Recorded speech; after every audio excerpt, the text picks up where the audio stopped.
The Musina-Makhado Special Economic Zone and the 10 new coal mines that will supply the industrial zone stands as a threat, rather, to a UNESCO-designated biodiversity sanctuary.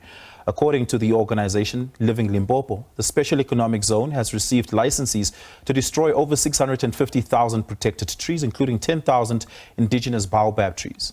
Vhembe Biosphere Reserve development has been where this designation has happened. I'm joined by Limpopo Director Liebenberg. Lauren, 125,000 hectares of indigenous vegetation. That sounds like an incredible amount of vegetation that needs the best possible protection. What is the threat here? Well, I think as you just described it, the Musina-Makhado Special Economic Zone is basically an industrial mega project that is intended to drive the exploitation of what is called the Greater Soutpansberg coalfield. And as is typical, this does trigger a land grab, and 125,000 hectares of the Vhembe Biosphere Reserve area will be strip mined for coal or converted from natural and much of it critical biodiversity areas to heavy industry. And with the impacts of that, obviously quite commensurate with the scale of the project itself. Yeah. Living Limpopo claims to have in possession licenses, or at least evidence of licenses, that have been given to the Special Economic Zone operators to cut down these trees. What are these licenses exactly? So basically, I think you almost have to see the protected tree destruction permits as the indicator of the environmental damage. Wait, so the permit in question is a protected tree destruction permit? We have been trying to investigate for some considerable time now, this has been since June, what exactly is the status of the protected tree destruction permits that have been issued. So have the permits been issued? So, 2 have been issued to date for the north site of the Musina-Makhado Special Economic Zone, not to our knowledge for the south site. The zone is, there are multiple sites where the various industrial activities will be developed. What is the distinction between the north and the south sites here? Well, it's basically the south side is going to be an energy metallurgical zone, essentially a crude steel manufacturing cluster. Right. It is the undergirding of the entire project. The idea is to double South Africa's...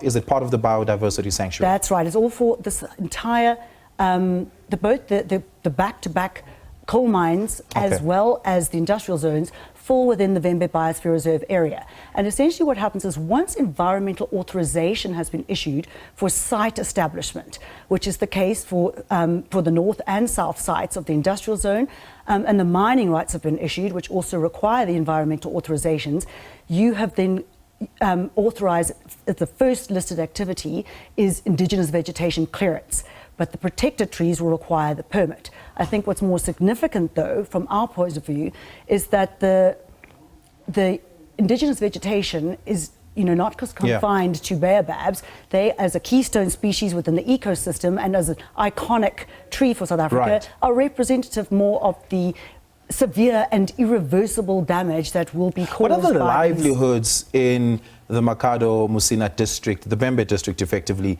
that are inextricably linked to the biodiversity?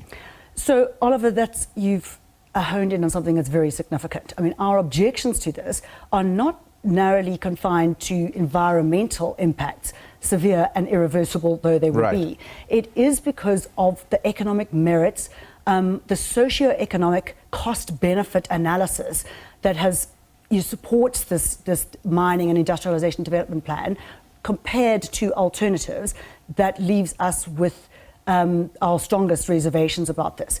You've first of all got an industrial zone that's essentially a latter-day ISCOR of the bushveld that will depend on a Kahora Bassa for the Limpopo River to supply the zone's vast water needs.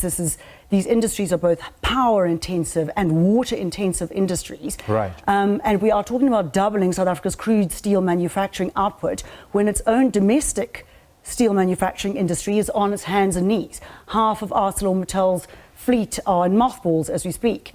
And you haven't got a very strong market case for developing this steel manufacturing capacity doubling South Africa's overall steel output in this region, where it's these kind of heavy polluting industries will have these outsized impacts environmentally. Another sacrifice zone for coal and steel in South Africa, in a poor rural area where people are extremely land dependent on ecosystem services functioning and the provision of ecosystem services. Who owns the Vhembe district land where this special economic zone will be erected? So the scale of this, as I mentioned, is vast. So specifically, the crude steel manufacturing cluster is owned by the Munambwani community through the Community Property Association. It was a part of a land restitution settlement on the community, and that has now been leased to the state for the development of the zone, with a great deal of conflict that has now accompanied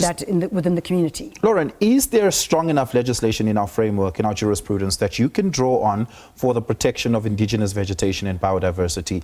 And are you using that at the moment to challenge the permits that have been issued? Yes is the answer. No is also the answer.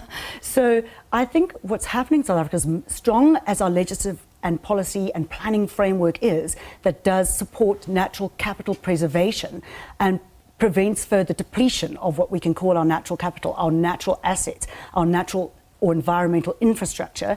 At the same time, there is nothing, I can't describe it any other way, but schizophrenic policy and planning trajectories that you are constantly we find ourselves, we're at the nexus of those, with no real reckoning as to what South Africa has determined for the economic development paths, even for certain regions where the biodiversity value and the potential for a biodiversity-based economy is so much greater. And the socioeconomic benefits in a poor rural area characterized by low skills levels and that sort of thing are such a better fit for the emerging biodiversity-based economy, economic opportunities for real transformative economic growth, as opposed to these kind of Soviet-era industrial, heavy industrial zones in the coal fields. I am unfortunately out of time. The 2 permits have been issued. Have destruction of the biodiversity begun? And importantly, are you litigating against this? Tragically, yes. The bulldozing of the baobabs has already commenced at North Site. As far as where our investigation is concerned, that commenced prior to the permits being issued as well. In terms of being able to litigate specifically against the protected tree destruction permits, we are considering our options. But there is already 3 judicial High Court review applications pending against environmental authorization, which, as I said, Oliver, is what actually precedes the issuance of permits to bulldoze baobabs, leadwoods, marula. Lauren Liebenberg, I'm unfortunately going to have to, there we are out of time, leave it there for now. That is the Director of Development for Living Limpopo, Lauren Liebenberg.